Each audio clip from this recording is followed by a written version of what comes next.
I used to watch the front door like it held answers. Every night, same time, same silence.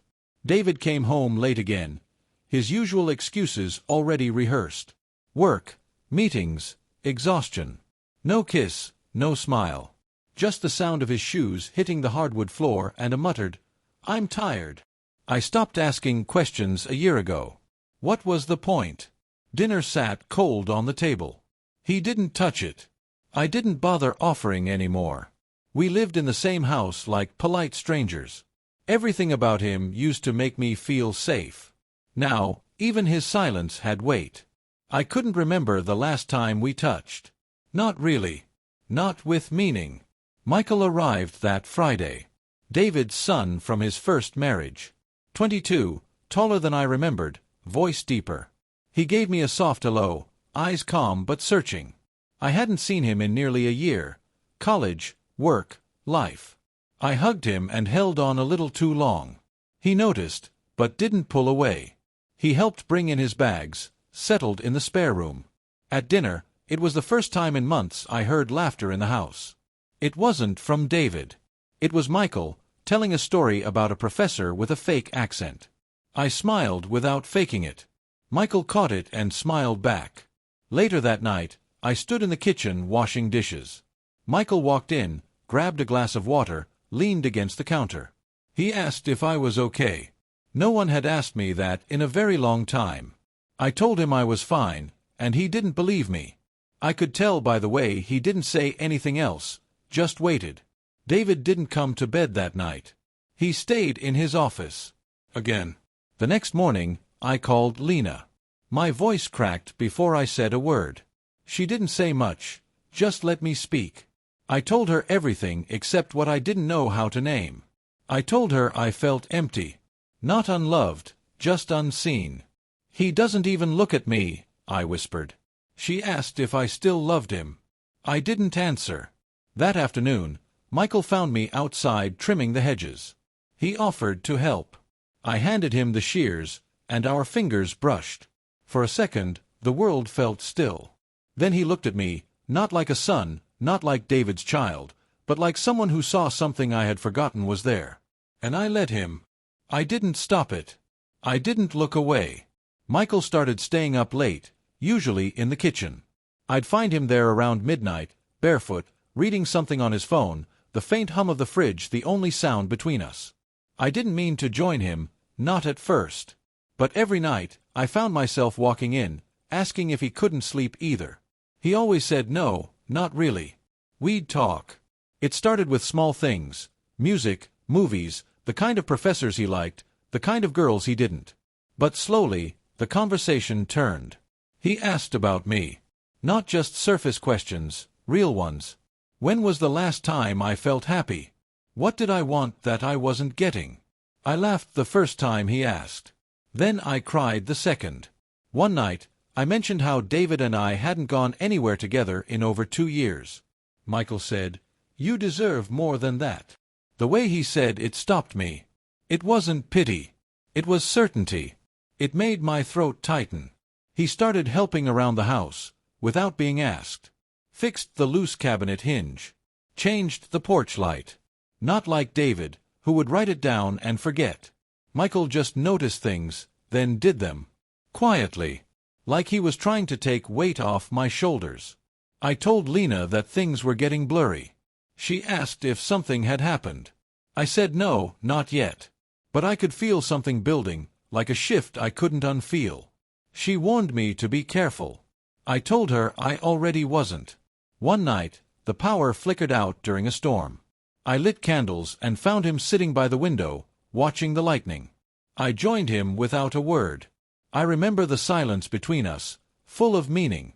I shivered, not from cold. He offered his hoodie. I put it on, and he looked at me like I belonged in it. We talked until everything outside was quiet again. Then I said I was going to bed. As I stood, he reached for my hand. Just for a second. It wasn't a grab. It was a question. I didn't answer with words. I just let my fingers stay in his a moment too long. When I finally pulled away, his eyes didn't follow me with guilt. They followed me with something closer to grief. As if he already knew what we were doing, even if we hadn't done it yet. And I knew too. There was no going back from that touch. David left for a conference. 3 days. No goodbyes, just a reminder about the security code and the trash schedule. Michael stood near the door as David walked out, his jaw tight. I pretended not to notice the silence that followed after the door clicked shut. That evening, the house felt different. No heaviness, no stiffness. Michael made pasta. I poured wine. We talked more than usual, about nothing, about everything. I laughed too loud. He watched me too long. Later, I told him good night. He didn't move. I paused in the hallway, turned back. He was still sitting at the kitchen table, wine half full. I walked back in, no plan, no reason. He said, quietly, "Do you ever feel like you've been waiting for something without knowing what it is?" I knew exactly what he meant. I sat down. Neither of us spoke. My heart was louder than the clock.